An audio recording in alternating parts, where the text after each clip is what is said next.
सुप्रभात, नमस्कार, अभिनंदन।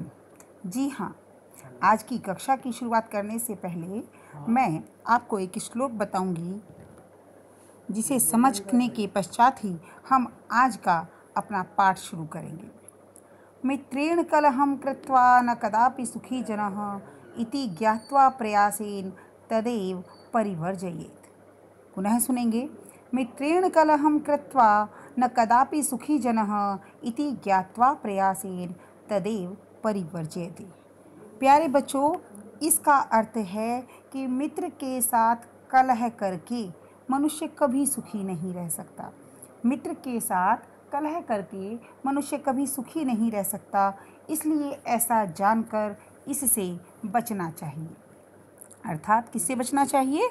कि झगड़ा करने से बचना चाहिए, कलह से डरना चाहिए। और इसी संदर्भ में कल मैंने आपको समझाया था कि यह आवश्यक है प्रत्येक व्यक्ति के लिए, प्रत्येक समाज के लिए और प्रत्येक देश के लिए कि हम विश्व बंधुत्व की भावना को अपनाएं। विश्व बंधुत्व की भावना हमें ही नहीं, संपूर्ण विश्व को एकता के सूत्र में बांधती है और प्रगति के मार्ग प्रशस्त करती है। इसी कारण भारतीय संस्कृति इस बात का प्रारंभ से, प्राचीन काल से अनुमोदन करती आई है कि विश्व बंधुत्व सर्वश्रेष्ठ है। हमें सभी के साथ बंधुता का व्यवहार करना चाहिए। यह राष्ट्र की प्रगति के लिए भी आवश्यक है और विश्व की प्रगति के लिए भी। यदि प्रत्येक प्राणी, प्रत्येक समाज और प्रत्येक देश सभी के साथ स्वार्थ त्याग कर पारिवारिक जनों जैसा व्यवहार करता है, उनके सुख दुख को समझता है, सहायता करता है, तो कोई शक्ति नहीं जो आगे बढ़ने से रोक सके। और कहा भी जाता है कि जो व्यक्ति युद्ध में, राष्ट्र विपत्ति के समय, दैनिक व्यवहार में, अकाल के समय हमारे साथ रहता है, वही हमारा मित्र है, वही हमारा बंधु है। और जो ऐसा नहीं करता, उसके विषय में तो कहना ही क्या। तो ये सब बातें इस पाठ के सार, अनुवाद आदि के माध्यम से आप भली भांति समझ चुके हैं। लेकिन आपके पाठ्यक्रम में कुछ प्रश्न पूछे जाते हैं। जब आपके पेपर होते हैं, आपके सामने प्रश्न पत्र होता है परीक्षाओं में, तो आपसे जो प्रश्न पूछे जाते हैं उनके लिए आवश्यक है कि हम सर्वप्रथम उन प्रश्नों को जानें, जिससे कि उनका हल हम आसानी से कर सकें। तो प्यारे बच्चों, देखो, सबसे पहले मैं आपको यह प्रश्न समझाऊंगी। यह है समानार्थक पदानि चित्वा लिखत मंजूषातः।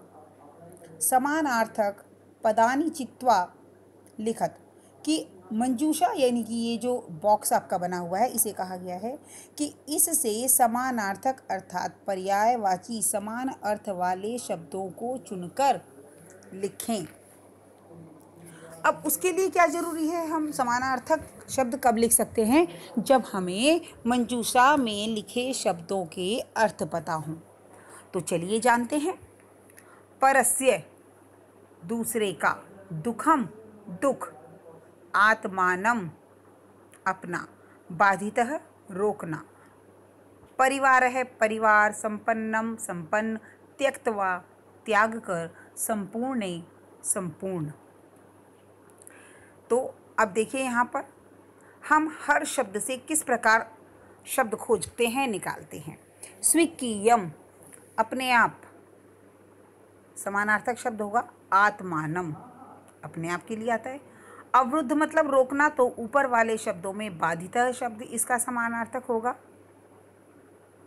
कुटुंबकम, कुटुंब किसे कहते हैं? परिवार को, है ना? तो इसका समानार्थक होगा परिवार। अन्यस्य, अन्य का, अन्यस्य अन्य का, तो इसके लिए परस्य। अपहाय छोड़ना, तो इसके लिए शब्द होगा त्यक्त्वा, त्याग कर। आगे बढ़ते हैं। समृद्धम संपन्नम, कष्टम दुखम और निखिले संपूर्णे, निखिले संपूर्णे। क्लियर? ये आपको स्पष्ट हो गया? शाबाश। अब आगे चलते हैं। रेखांकित पदों को संशोधित कर लिखें कि जो ये रेखांकित शब्द हैं इनमें ये आपको सही लिखना है कि इनमें क्या गलत है। तो देखिए क्या है।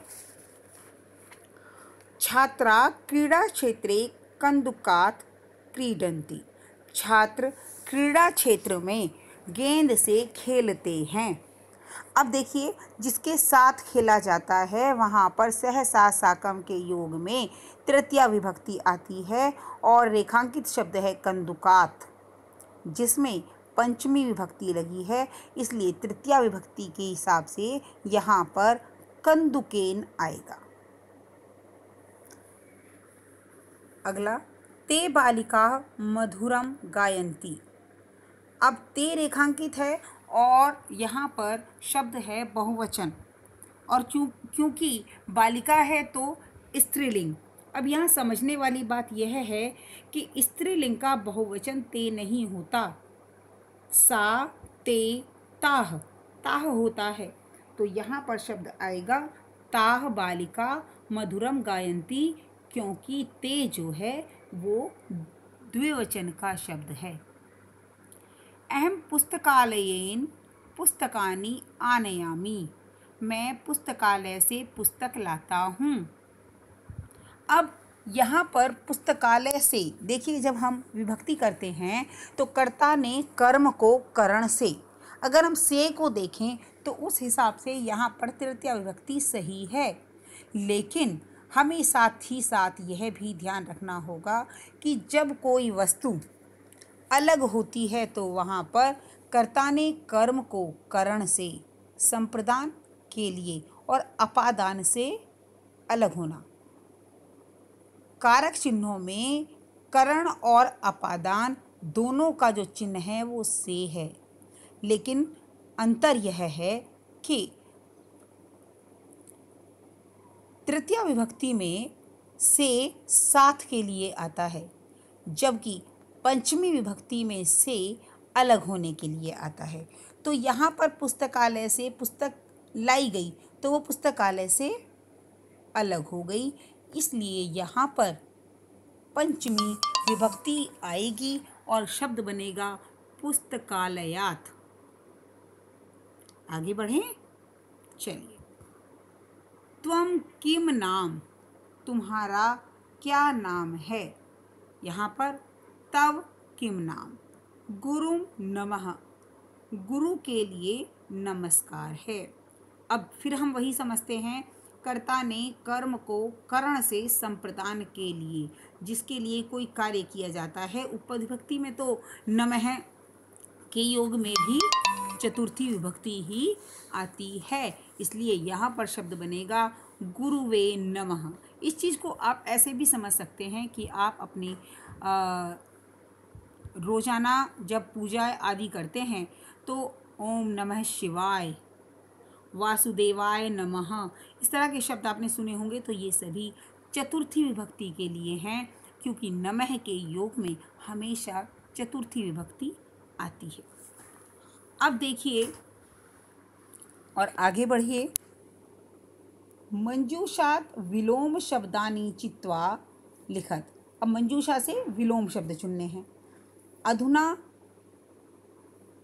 आजकल, मित्रतायाः, मित्रता, लघु चेतसाम, छोटे हृदय वाले, ग्रहीत्वा, ग्रहण कर, दुखिनः, दुखी, दानवाः, दानव। अब ये जो नीचे शब्द हैं, जैसा कि प्रश्न से स्पष्ट है कि हमें इसके विलोम लिखने हैं, तो बड़े ध्यान से समझेंगे और लिखेंगे। शत्रुतायाः, शत्रुता का विलोम शब्द क्या होता है? मित्रता। तो यहाँ क्या बनेगा? शत्रुतायाः मित्रतायाः। पुरा, प्राचीन, अधुना आजकल का। मानवाह आखिरी शब्द है दानवाह। आया समझ? जी हाँ, बहुत अच्छे, आपको सब समझ आ रहा है।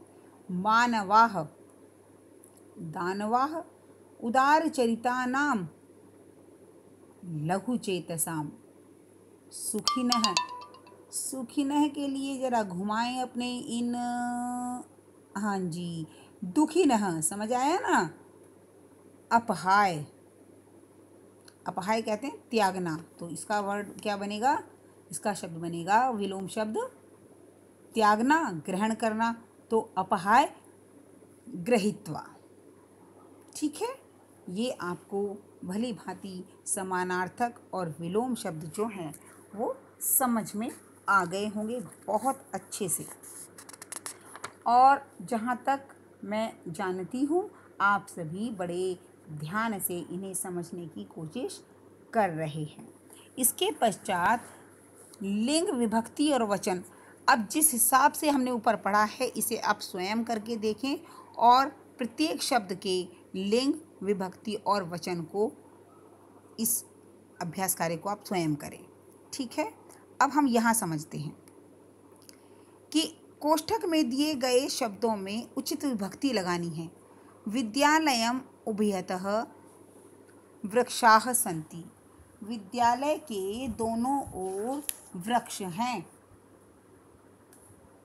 विद्यालय के दोनों ओर वृक्ष हैं, तो हमें जो है यहाँ पर क्या शब्द आया? विद्यालयम। ये देखो, ये आपके लिए एक उदाहरण है कि विद्यालयम। अब इधर विद्यालय शब्द लिखा है, उचित विभक्ति क्या आएगी? विद्यालयम।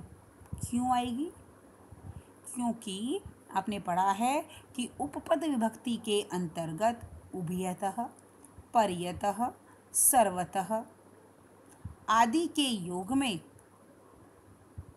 द्वितीय विभक्ति लगती है, तो विद्यालय में द्वितीय विभक्ति आएगी। जैसे विद्यालय, विद्यालये, विद्यालयानि, विद्यालयम। ठीक है, आगे चलें। डैश उभयतः गोपालिकाः के दोनों ओर गोपियाँ हैं, गोपालिका हैं, तो यहाँ पर कृष्ण, फिर वही उभयतः, पर्यतः, सर्वतः कृष्णम, यहाँ पर आएगा कृष्णम। ग्रामम परितः गोचारण भूमि, ये देखिए यहाँ भरा हुआ है और पहले से ही। आगे देखेंगे परितः भक्ता, तो यहाँ भी फिर क्या आएगा?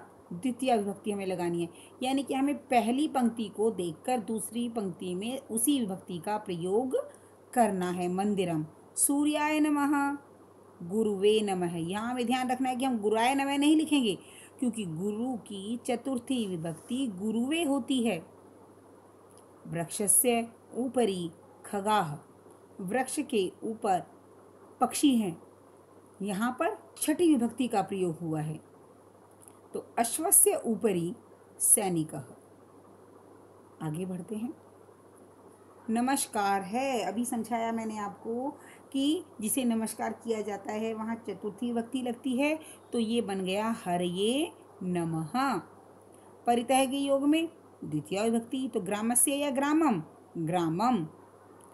अम्बायाः अम्बायै नमः, नमः के योग में चतुर्थी, तो शब्द बन गया अम्बायै। ऊपरी अभिनेता अभिनयम करोति के ऊपर अभिनेता अभिनय करते हैं, अर्थात मंच के ऊपर, षष्ठी विभक्ति मंचस्य ऊपरी। उभयतः पुत्रौ स्तः, उभयतः पुत्रौ स्तः, दोनों तरफ पुत्र हैं, तो उभयतः परितः सर्वतः, बिल्कुल सही। द्वितीय विभक्ति पितरम उभयतः पुत्रौ स्तः। अब जहाँ तक उम्मीद करती हूँ बहुत अच्छे से आप सभी ने इन्हें पढ़ लिया होगा, समझ लिया होगा, और आपका यह पाठ पूर्ण हो गया है। आज आपने इस पाठ के अंतर्गत क्या सीखा है? आपने इसके सार को समझा है, आपने इसके अनुवाद को समझा है, शब्दार्थों को समझा है और इसके अभ्यास कार्य को समझा है। इसके अंतर्गत ये सभी चीज़ें आपको अपनी अभ्यास पुस्तिका में भी करनी है। तो आज के लिए इतना ही। धन्यवाद।